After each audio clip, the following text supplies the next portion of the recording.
irmãos, ela pediu oração, porque pediu oração pelo seu Sérgio, o esposo dela, que ele foi fazer um exame, uma consulta hoje, tá? Então orar por ele, e também por ela que acabou atacando forte, ela disse que as costas, eu acho que é o nervo ciático, né? Então orar por ela que ela estava com bastante dor. Beatriz, acho que então a Darlene está substituindo a irmã Eduarda, que hoje ela não veio também porque está com atacado de alguma gripe ou algo assim. Ivanil Coelho. Presente. Bíblia e revista? Leonardo. Presente. Bíblia e revista? Mateus. Presente. Bíblia e revista? Levar a minha revista. Hã? Minha mãe leva a minha revista. Tá, vou te dar esse punch aí. Bíblia vai ser. Rodrigo. Sou eu. Bíblia e revista. Bíblia está ali, revista está aqui. Solange Camargo. Presente. Bíblia e revista? Sim. Monsone. Presente. Bíblia e revista? Sim. Valdemir. Presente. Bíblia e revista? Sim. Maleiro. Presente. Bíblia e revista? Sim, senhor. Amém. A Vanessa vai contar para nós.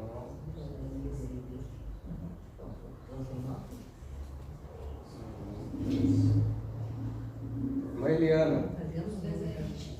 Bíblia e revista? Sim. Irmã Elisiane? Presente. Só Bíblia. Amém. Irmã Anete? Bíblia? Tu não tem a revista, né? Então tá. Feita a chamada.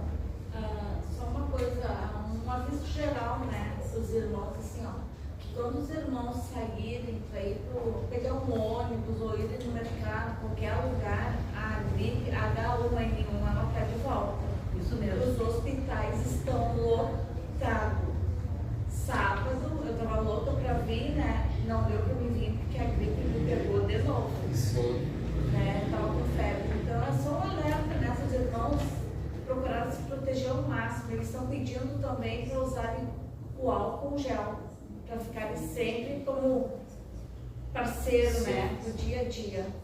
Tem 64 milhões de chineses com Eles vão procurarem vacina, né? Porque para essa gripe aí já tem, a vacina está disponível. Se eu não me engano, no posto aqui, eles estão com a vacinação liberada ali todas as quintas-feiras à tarde, acho que é, né? Mas Acho não que é. vamos dar sorte pro azar, né? É, quando os irmãos estiverem já melhorzinho, já tomar vacina, né? Eu tenho que tomar a minha. Eu fui lá no dia D, mas não. Já tinha terminado as fichas, né? Rodrigo, já está quase sendo comprada outra revista, né? Já tá vindo, inclusive. Seria interessante saber quantos irmãos vão pedir, né? Mas o pastor já fez a chamada, eu peguei 2 a mais, se eu não me engano, pedi. 2 a mais. Depois eu posso olhar ali, mas ele tinha me perguntado, acho que eu tinha pedido. Irmãos, vamos à nossa lição então.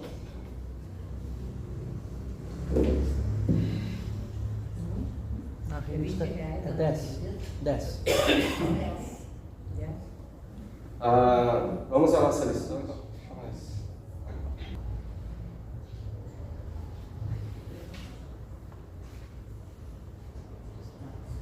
Quero convidar aqui para fazer a leitura devocional. Tá cortando? Vou parar de falar, só vou falar de novo. Só de novo.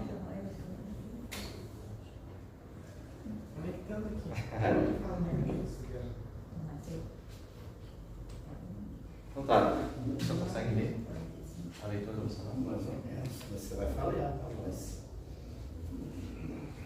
Quero convidar o pai, então ele estaria hoje dirigindo aqui a escola, mas ele está com a voz bem gravada ainda, né? Mas fazer a leitura devocional que está em João, no capítulo 1, versículo 45 ao 51. Vamos colocar em pé, reverência a palavra do Senhor, quem puder. João, capítulo 1, 45 ao 51.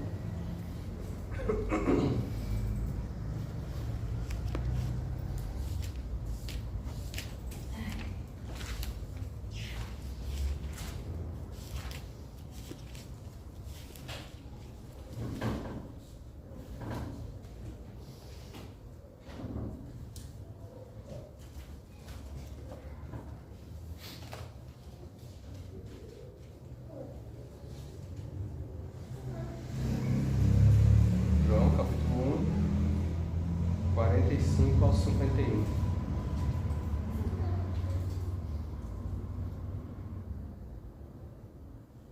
Mano, se ficar ruim de ficar segurando ele, pode sentar, fica à vontade.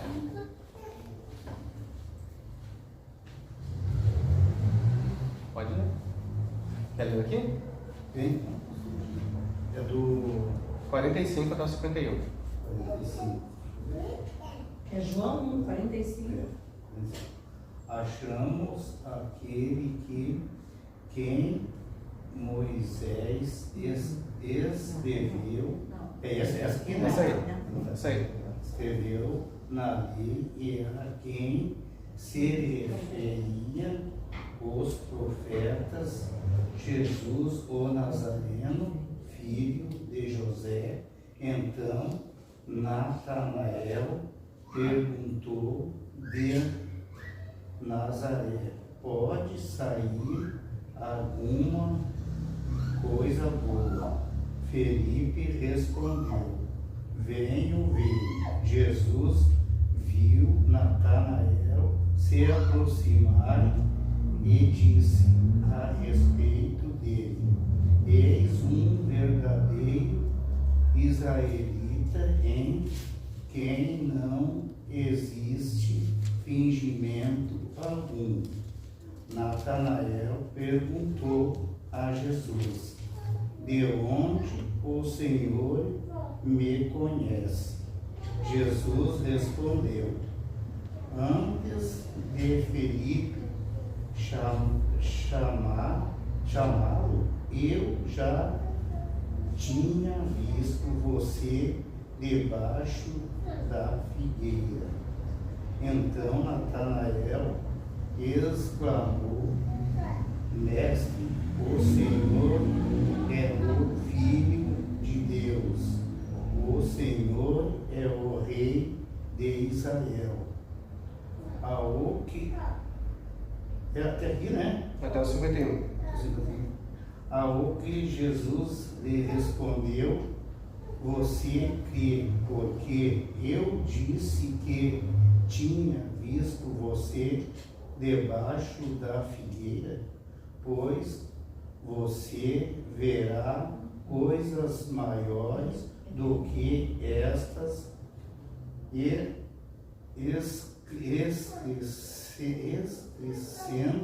acrescentou: em verdade, lhe digo que você verão o céu aberto e os anjos de Deus subindo e descendo sobre o Filho do Homem. Amém. Obrigado. Então, irmãos, vamos fazer também a leitura do nosso textuário. Vou ler primeiro, depois nós lemos todos juntos.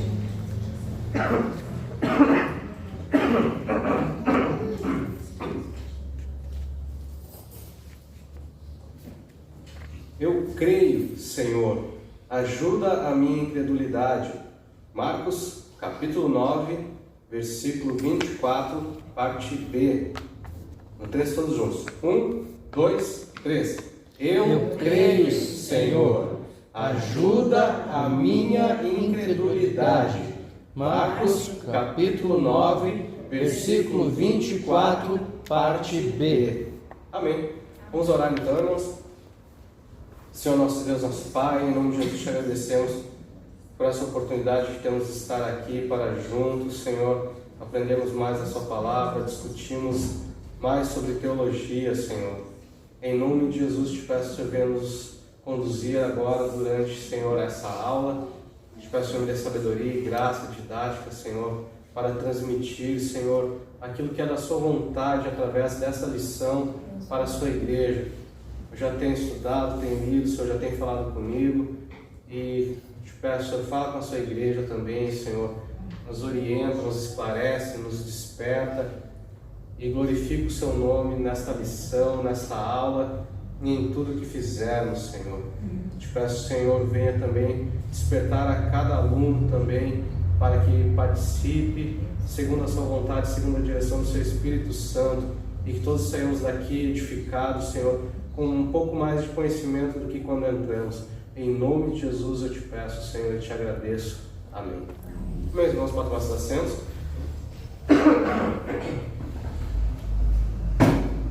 Podem trazer uma água, por favor. Vamos fazer a leitura do nosso texto base. Eu vou ler primeiro o primeiro versículo, depois os irmãos vão lendo os demais. Quem não tem a revista, o texto base ele está no Salmo 78, indo do verso 5 até o verso 22. Salmo número 78, do verso 5 ao verso 22.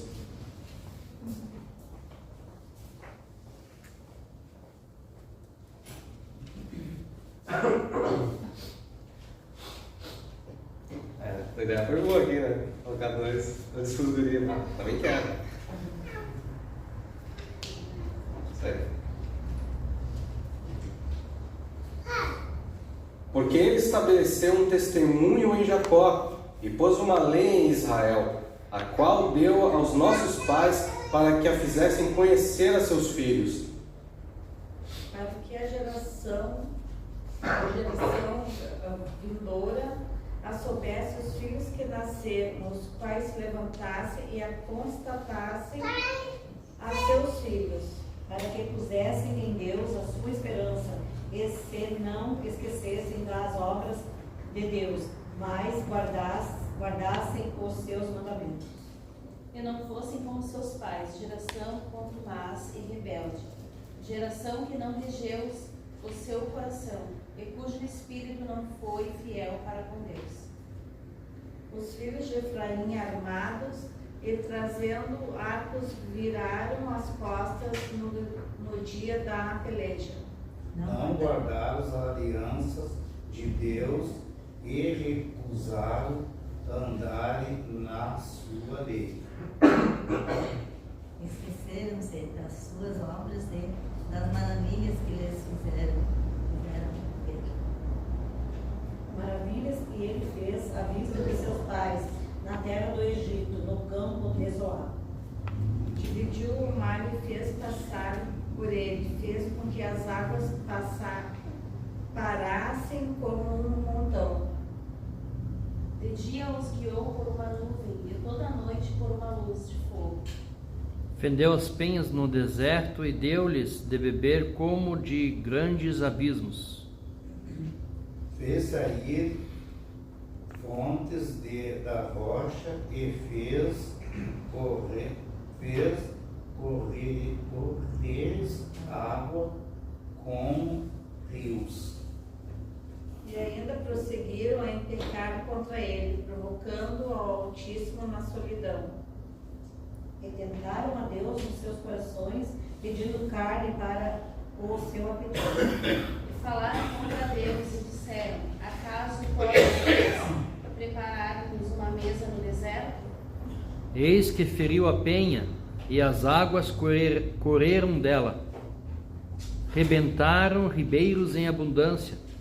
Poderá também dar-nos pão, ou preparar carne para o seu povo? Portanto, o Senhor os ouviu e se indignou e acendeu um fogo contra Jacó. O furor também subiu contra Israel. Porque não creram em Deus, nem confiaram na sua salvação. Amém. Obrigado, irmãos.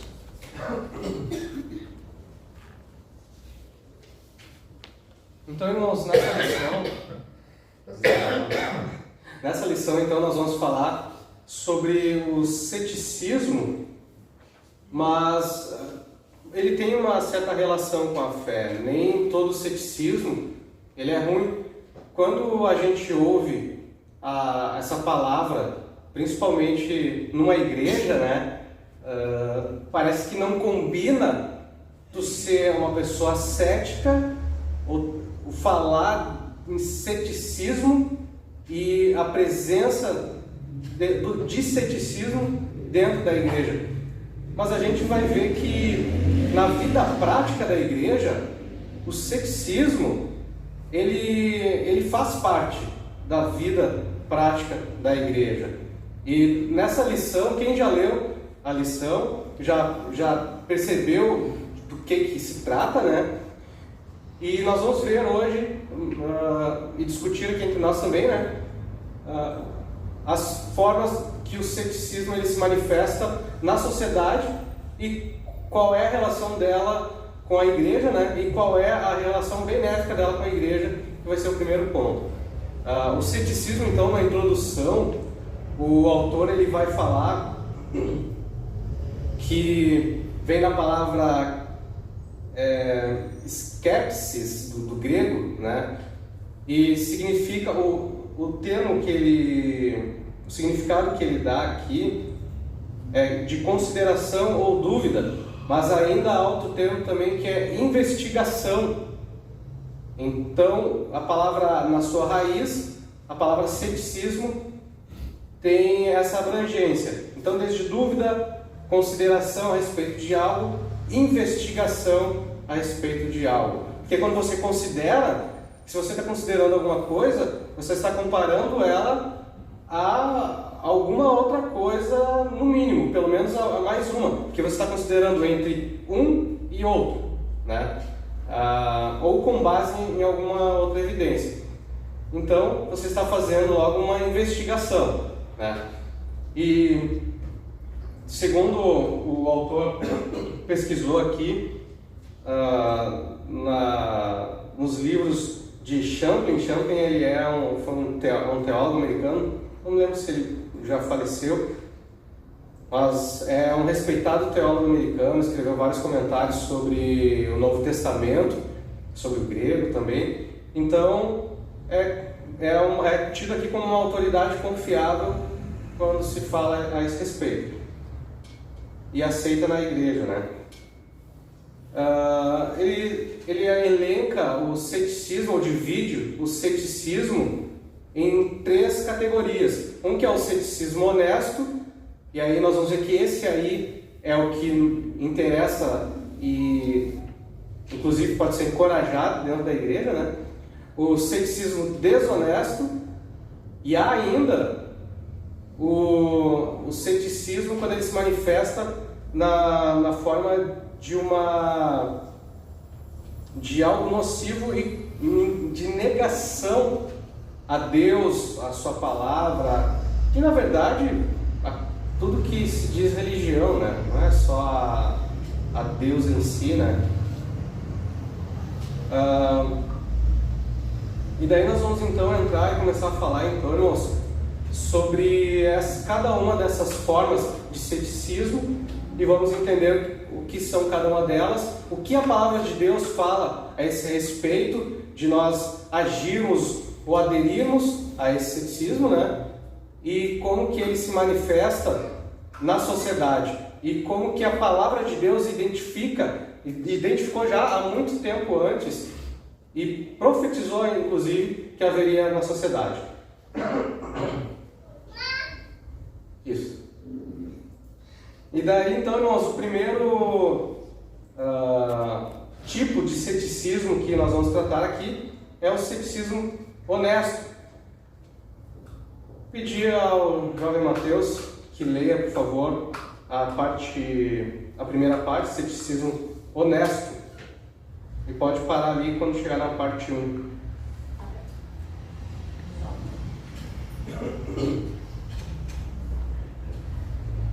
É a disposição para investigar a lei do que foi ensinado, como fizeram os crentes de Belém. Atos capítulo 17, versículo 10 a 12.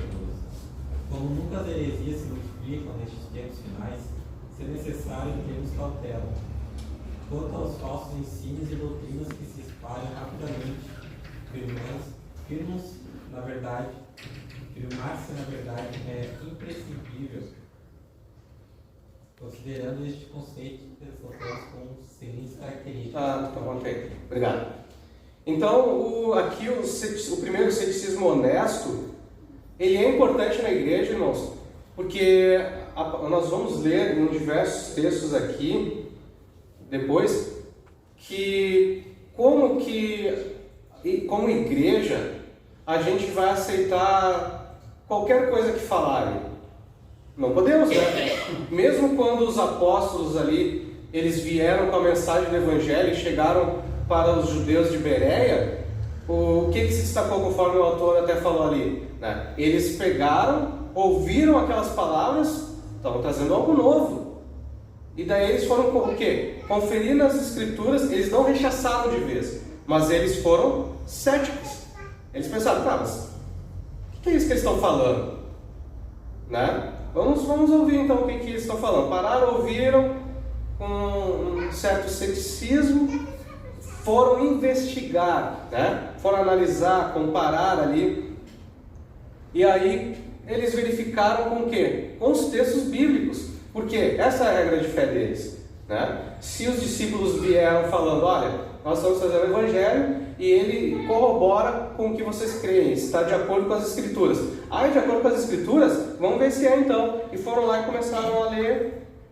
Realmente, tem a ver com as Escrituras, tem valor aí, né? E creram, e houve uma grande bênção naquele lugar. Inclusive, ficou registrado na palavra de Deus o comportamento, a atitude dos bereanos, né? Então, nós vamos ver que isso para a igreja é importante. É importante que nós venhamos a ver cada movimento, ainda mais hoje em dia. Olha como a igreja do tempo antigo para hoje, como ela se modificou. E a igreja só se modificou desta maneira porque houve muitas pessoas que não se dedicaram a investigar o que estava sendo falado, o que estava sendo dito, as doutrinas que vinham sendo trazidas.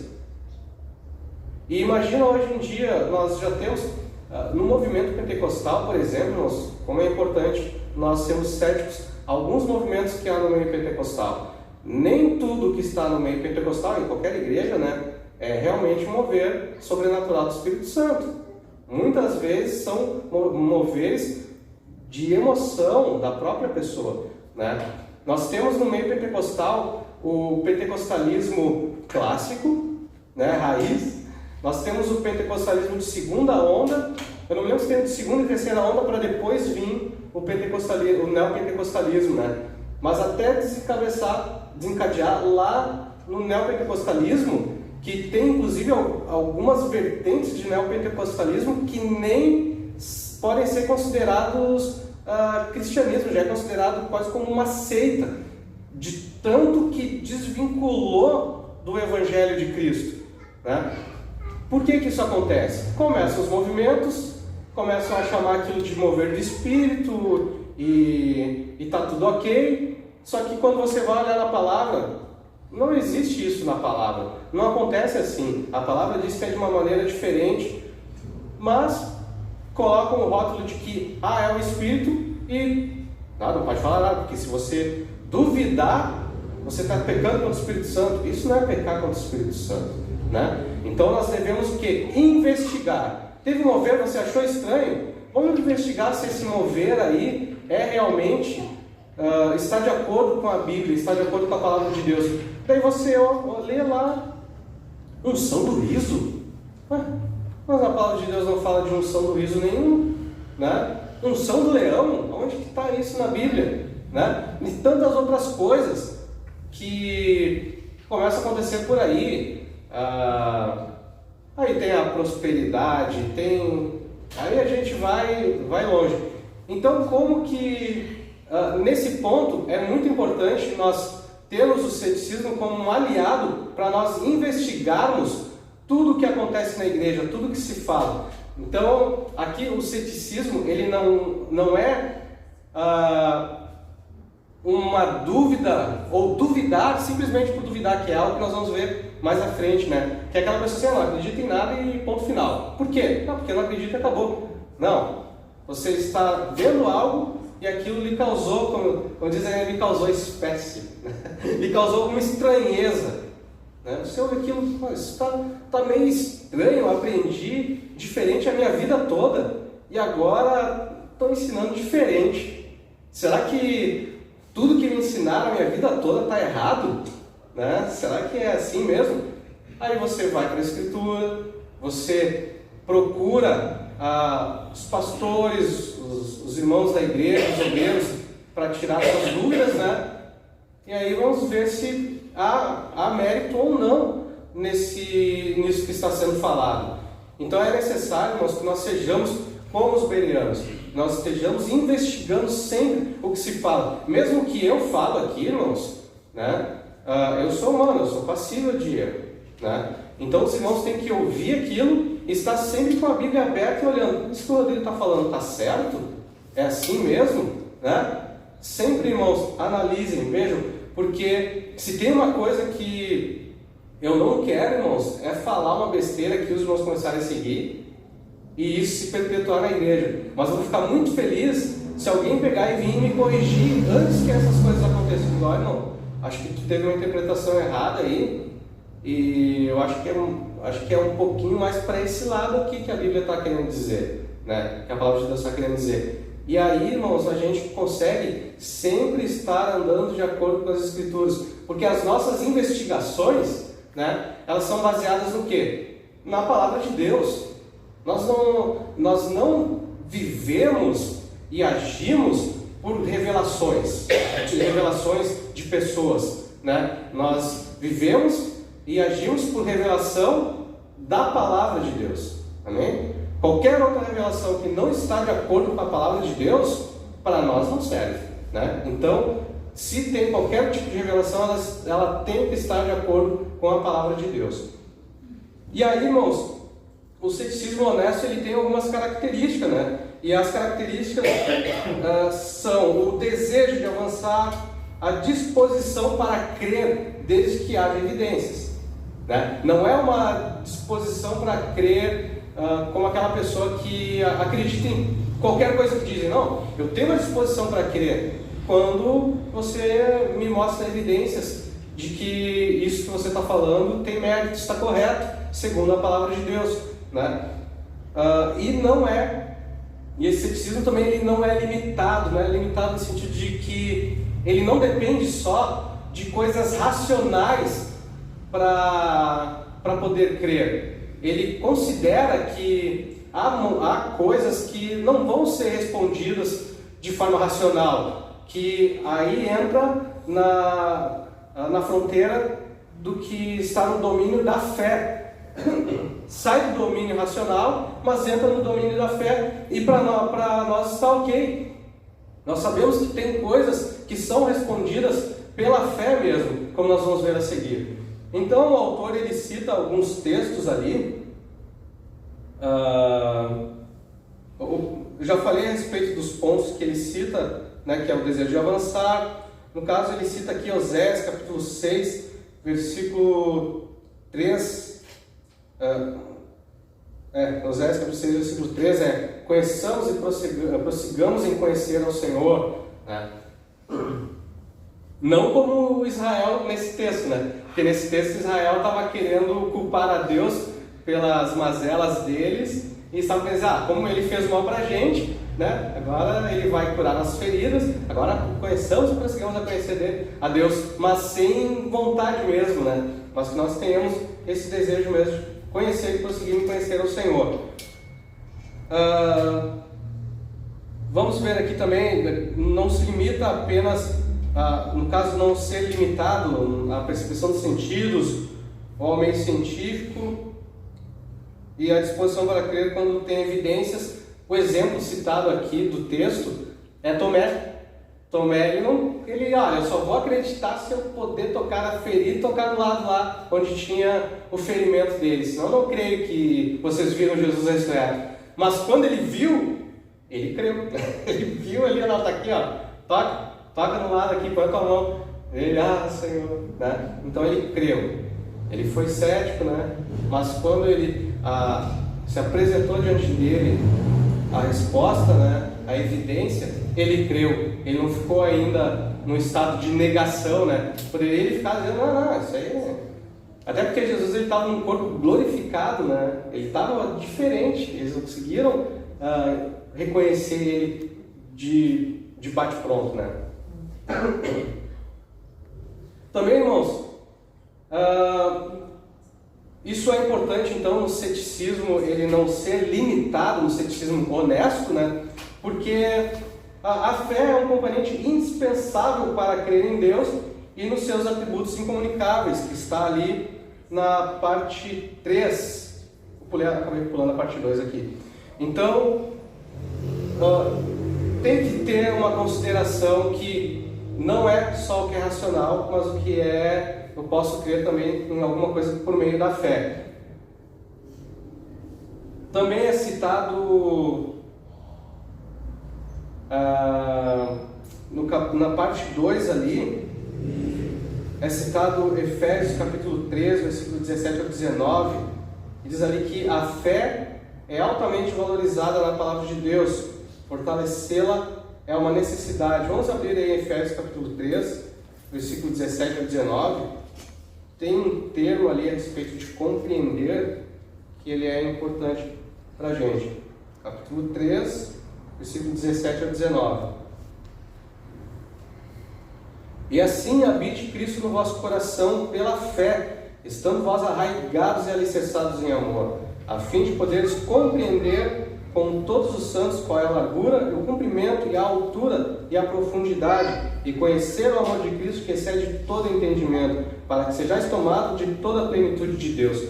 Compreender aqui, irmãos, ele tem um sentido que não é só compreender com o intelecto, mas é compreender através de experiência, experimentação. Ou seja, é você compreender o amor de Cristo, experimentando o amor de Cristo, vivendo o amor de Cristo, se relacionando com Cristo. Porque é só assim, irmãos, que a gente vai começar a primeiro ter o convencimento do nosso pecado e compreender o quanto o nosso pecado nos afasta de Deus.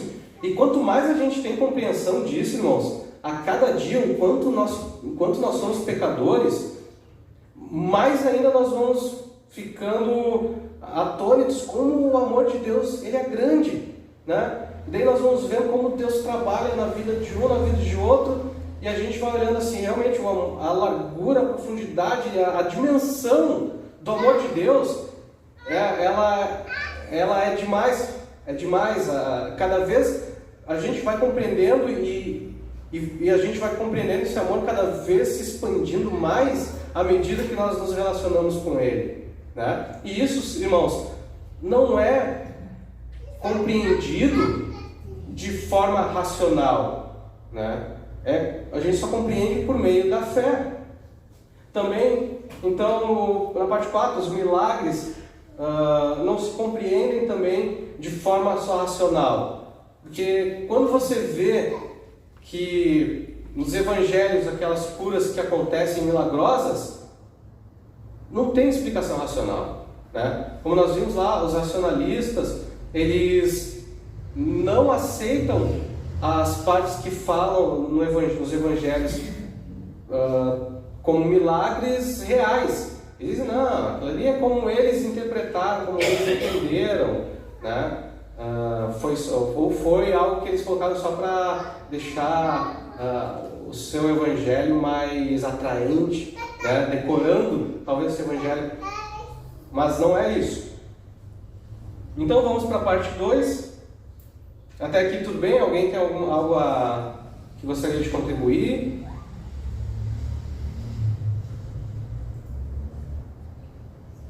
Então aqui a gente encerra sobre o ceticismo honesto, tá, irmãos?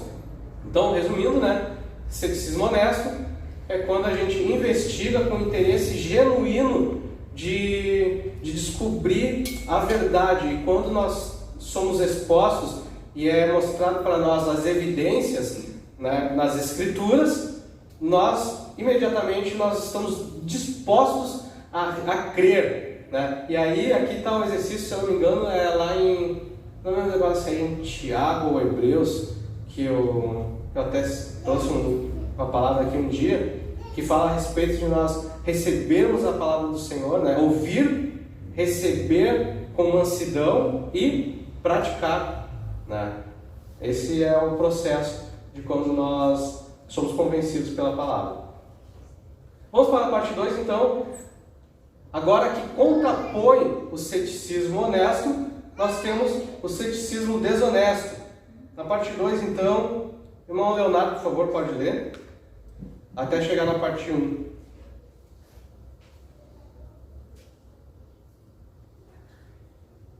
Tem um desejo deliberado de não crer, e confunde esta enfermidade espiritual como se fora a verdade, assim como fizeram os filósofos epicureus e estoicos no Areópago, diante da pregação de Paulo. Amém, bem, obrigado. Então, o ceticismo desonesto é que não há um interesse real em saber a verdade, porque eles já têm uma predisposição e não querem abandonar aquela predisposição, né? No caso que aconteceu lá, os epicureus, eles buscavam a tranquilidade como bem maior, né? Tanto que quando o Paulo começou a falar, eles falaram: esse tagarela aí que está falando qualquer coisa e falando trazendo uma novidade de outro Deus, né? E os estoicos, o estoicismo, eles aceitam tudo passivamente como sendo obra do destino. Então, tudo é destino e acabou, tem que aceitar passivamente, né? No caso, isso vai contrário à ação de um Deus todo-poderoso, soberano e que rege todas as coisas, né? Então, quando Paulo fala que ele vem pregando e mostra ali que Deus ele tinha um princípio desde o início, estava falando de Cristo e chegou até Cristo, ele apresenta Cristo, para eles é algo, né? Para aqui eu só quero viver tranquilo e acabou para mim, isso é que é vida boa, esse é o meu bem maior. E os outros, isso é só obra do destino, não tem um ser superior que está agindo com um propósito na vida do homem, né? E o ceticismo desonesto, então, ele tem algumas variações. Primeiro, ele tem o ceticismo filosófico. Como filosofia, o ceticismo ele surgiu com Pyrrho de Elis em 360 a 275 a.C. Ou seja, antes de Cristo nascer ainda, alguém lá já começou a pensar a esse respeito, né? Agora eu esqueci qual era a nação dele, mas ele começou a viajar com Alexandre o Grande, e quando ele passou por vários povos, ele começou a ver tantas doutrinas, tantas religiões, que daí ele começou a tratar. Ele nunca escreveu nada, foram outros que escreveram a respeito dele, né? Ele criou a escola que é o pionismo. Mas aí ele começou a se questionar que existe algo verdadeiro. O que é verdadeiro, né? Então nada é real, nada é verdadeiro. E daí depois essa filosofia ela vai ser abraçada por outros filósofos muito tempo mais tarde, que um é conhecido nosso, que nós já estudamos, por exemplo, que é o René Descartes, que é um dos precursores do racionalismo. Que o racionalismo ele vai justamente pegar e dizer não há verdade absoluta, tudo é relativo, e se há dúvida em alguma coisa, logo isso é falso. Então já parte dessa predisposição. Temos daí o ceticismo intelectual, que ele cita como base aqui o ceticismo científico. Mas no meio científico, né, no caso quando ele está no seu meio ali, ele trabalha com o ceticismo realmente, porque ele tem que buscar sempre a prova de algo. Ele tem que duvidar primeiro e fazer isso passar por experimentações até que se prove o verdadeiro. E vai dizendo que a teoria, ela pode ser mais aceita, menos aceita, até que venha uma outra teoria que derrube ela, né? E tem, então, esses dois tipos de ceticismo aqui. Eu acabei não falando do intelectual, não falei do intelectual. O ceticismo intelectual, então, se não entendo, não pode ser verdade. Procuro entender as coisas puramente pelo intelecto, rejeitando o que não pode ser explicado à luz da razão. É interessante que em Eclesiastes, Salomão, ele tentou ir por esse caminho também, quando ele queria buscar entender, porque o tema do livro de Eclesiastes é ele tentando buscar se há algo de valor em alguma coisa no mundo. Ele está procurando a verdadeira sabedoria, o verdadeiro valor, se existe algo que tenha verdadeiro valor em si mesmo, né? Um valor intrínseco e que seja eterno, que não seja transitório, passageiro, né? E aí o que acontece? Primeiro ele procura na força humana, na ação humana, consiga criar barragens que segurem os rios, né? Em algum momento a natureza pode desencadear uma ação que arrebenta com o homem, né? E daí o segundo passo dele é procurar na razão pura e simples. Ele começa a testar as coisas, né? E ali ele também não achou valor intrínseco, né? Então, no intelecto somente, na razão pura e simples, Eclesiastes lá, o Salomão, o homem mais sábio que houve sobre a terra, ele parou e tentou pensar sobre isso e não achou solução, né? E depois ele procura no hedonismo, que é nos prazeres da vida, e também ele não acha nada de valor intrínseco e absoluto ali. Ele só vai chegar à conclusão do que realmente tem valor lá no final de Eclesiastes, quando ele diz: o temor do Senhor é o princípio da sabedoria. Se qualquer coisa que nós fizermos, né, sem o temor do Senhor, ou sem considerar a Deus nos nossos caminhos, não vai ter valor intrínseco algum. Só vai ter algum valor mesmo quando nós consideramos Deus, né, em tudo aquilo que nós fazemos, porque aí há um valor eterno nessas coisas, né, porque está sendo a serviço do reino de Deus. Amém? Vamos lá então.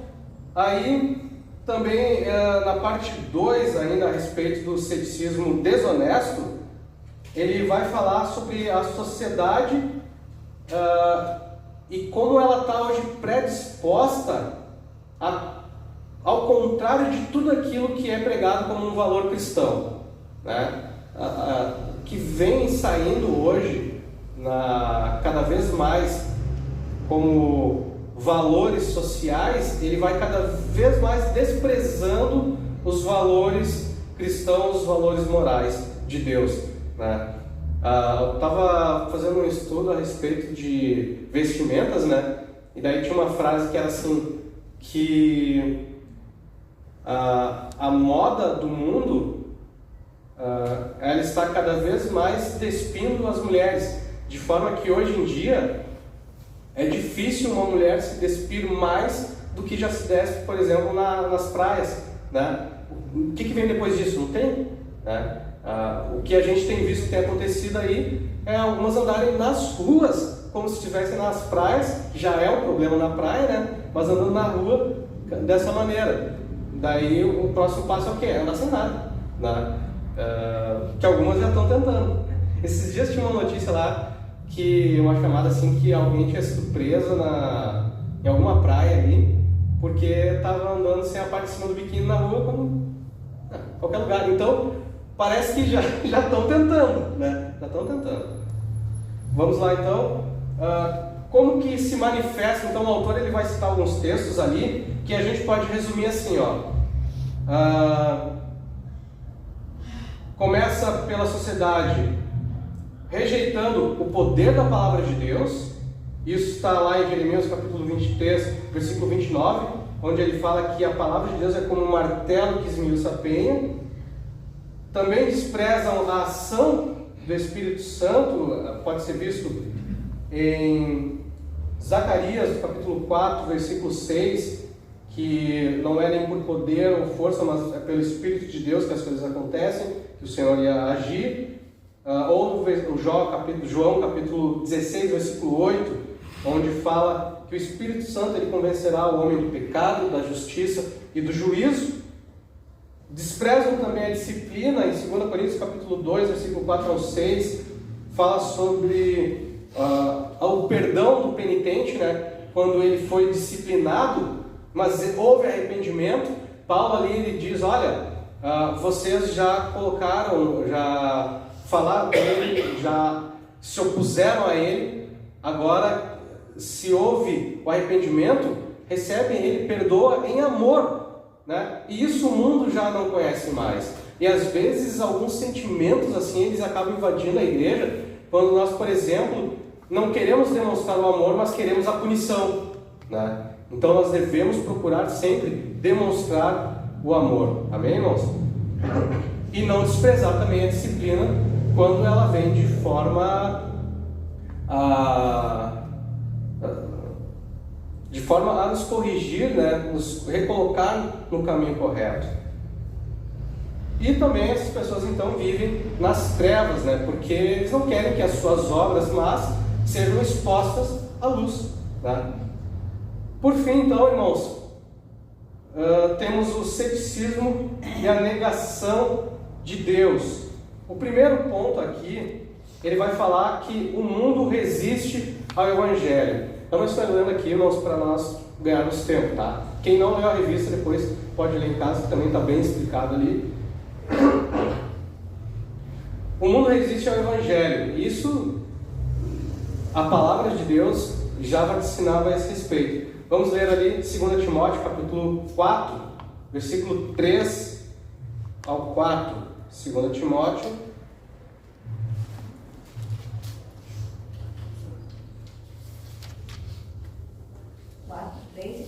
Isso, pode ler, Sérgio. Porque virá tempo em que não sofrerão a sã doutrina, mas tendo comichão nos ouvidos, amontoarão para si doutores conforme as suas próprias concupiscências, e desviarão os ouvidos da verdade, voltando às fábulas. Amém. É isso que tem acontecido nos nossos dias, não só hoje, mas já desde os tempos de quando a igreja se levantou na terra, né? O início da igreja é tido como no momento do aparecimento e da manifestação de Cristo, né? E alguns colocam como o início da igreja no Pentecostes, que ali então a igreja começa a agir no mundo. Mas esses dias eu até conversei com o irmão Sônia, eu estava ouvindo um corte de um podcast que estavam reunidos ali um rabino, um sheik, se eu não me engano, que é um líder dos muçulmanos,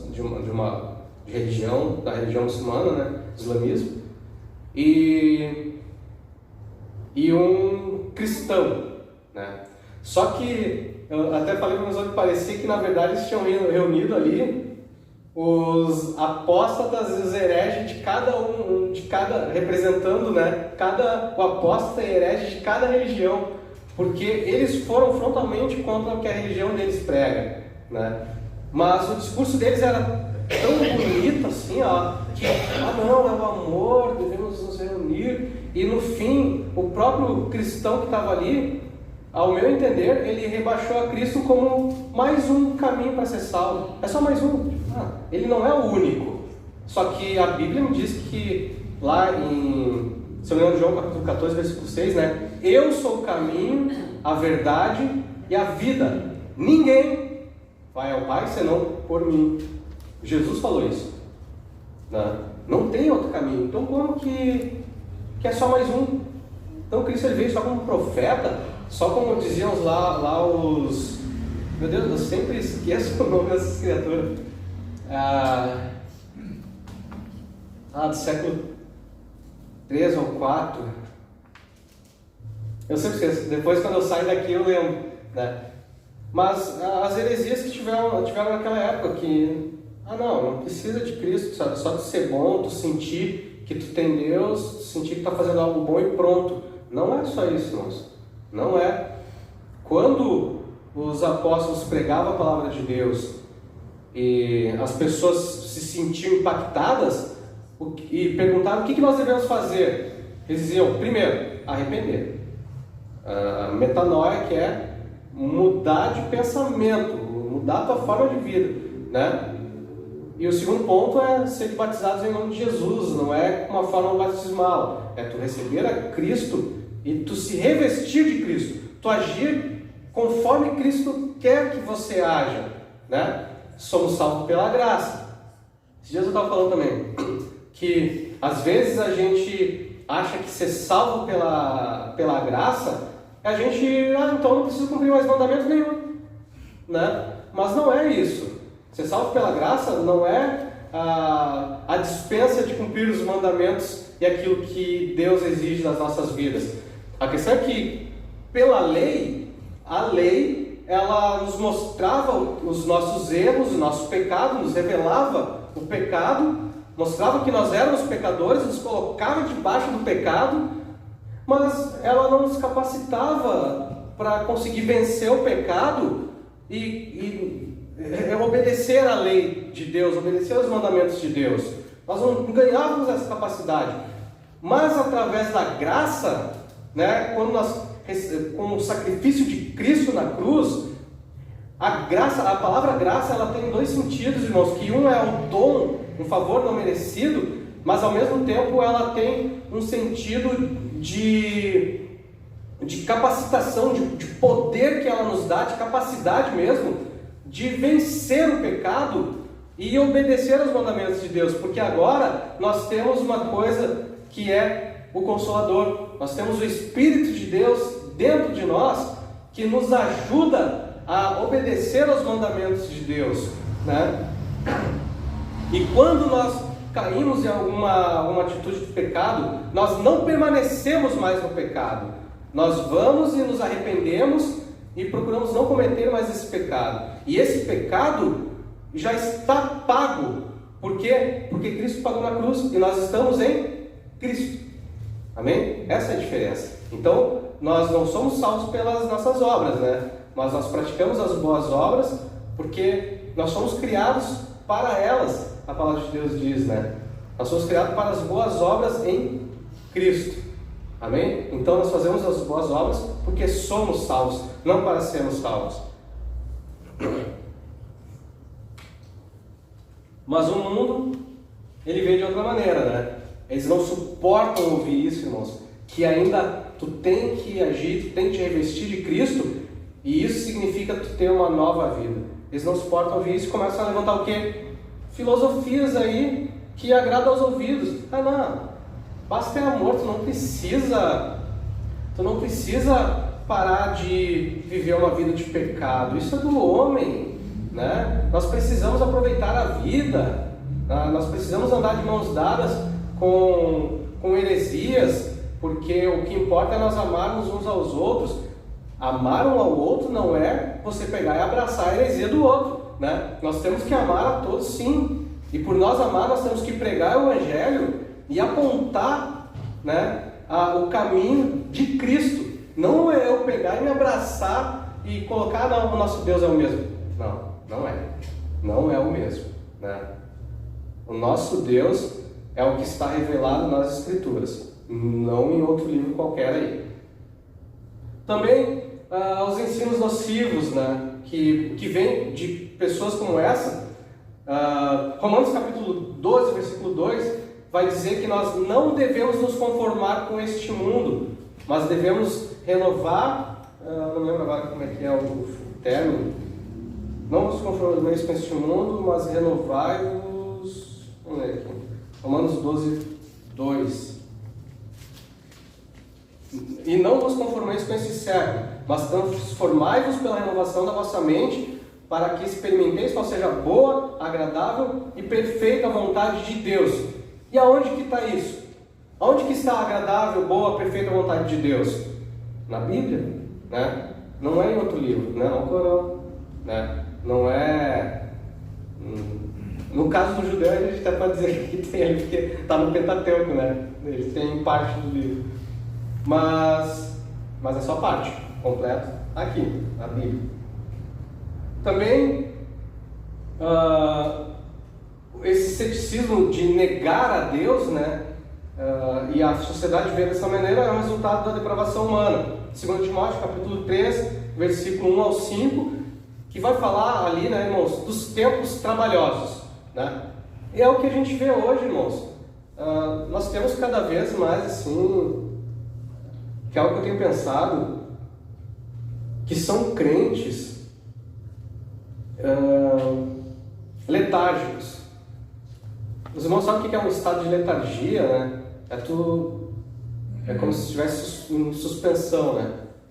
Fica olhando assim, não reage, né? Está letárgico, parado, não reage aos estímulos, né? E nós assistimos com os jovens aqui um filme que um crente do passado ele vem para o futuro e ele encontra cristãos dessa maneira, né?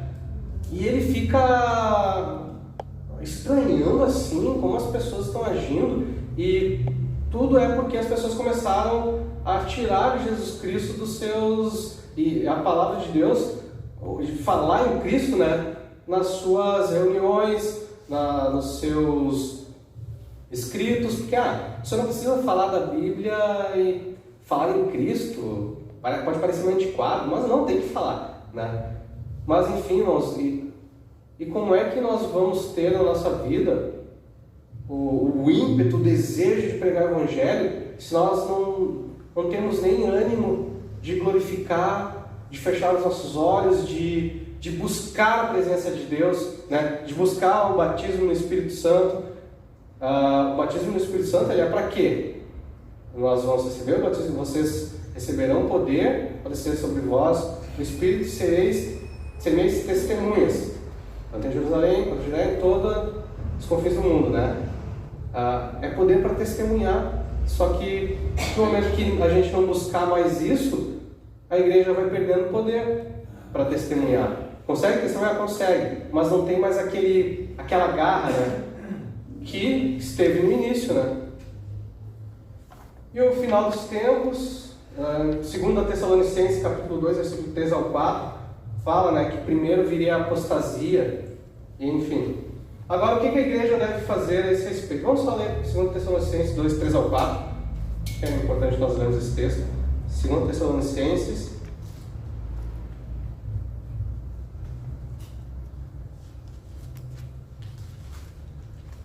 capítulo 2, 3 ao 4.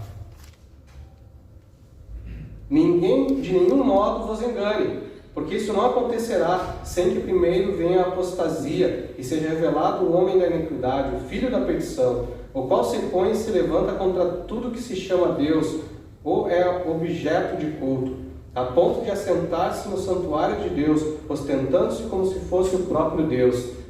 Isso aqui é algo que parece estar se cumprindo na nossa era, né? Agora, como que a igreja deve agir? O que ela deve fazer? Vou resumir aqui, então. Continuar anunciando o Evangelho. Romanos capítulo 1, versículo 16. Porque não me envergonho do Evangelho, que é poder de Deus, né? Sustentar a verdade da palavra. 1 Timóteo 3, 15 a 16. Nós devemos saber como proceder. Isso é ensinado na palavra de Deus. Ser referência. 1 Tessalonicenses capítulo 5, versículo 23. Sermos irrepreensíveis. Então aqui está o nosso modo de agir, o nosso modo de viver deve ser exemplo, né? Como é que as pessoas que já têm uma predisposição para o ceticismo, seja ele desonesto ou mesmo em oposição à igreja, e ver a igreja agindo com falsidade, né? É o que nós vimos aí na política, em outros lugares aí, que é uma vergonha, né? Só expõe a igreja ao ridículo e ao evangelho. Testemunhar, porque nós somos raça eleita, o nosso real povo santo, né? E nós somos chamados, em Colossenses capítulo 1, versículo 13, das trevas para o reino do seu Filho. Amém, irmãos? Vamos parar por aqui. Só vou ler a conclusão agora. Temos nas Escrituras as respostas que podem dar sentido à vida, preenchendo o vazio existencial que há no ser humano. Isso só vai ser possível quando houver uma vida em harmonia com o Criador, que neste mundo, o qual jaz no maligno, 1 João, capítulo 5, versículo 19, a igreja resplandeça, irradiando a glória do Senhor, fazendo conhecido pela pregação do Evangelho e pelo testemunho de fidelidade e comprometimento com Deus, aos olhos dos que ainda não são salvos. Amém, irmãos? Alguém gostaria, já que não sou, gostaria de fazer algum comentário? Não. Alguém gostaria de comentar ou fazer alguma pergunta? Não? Então tá, irmãos, vamos colocar em pé. Vamos passar aqui à frente.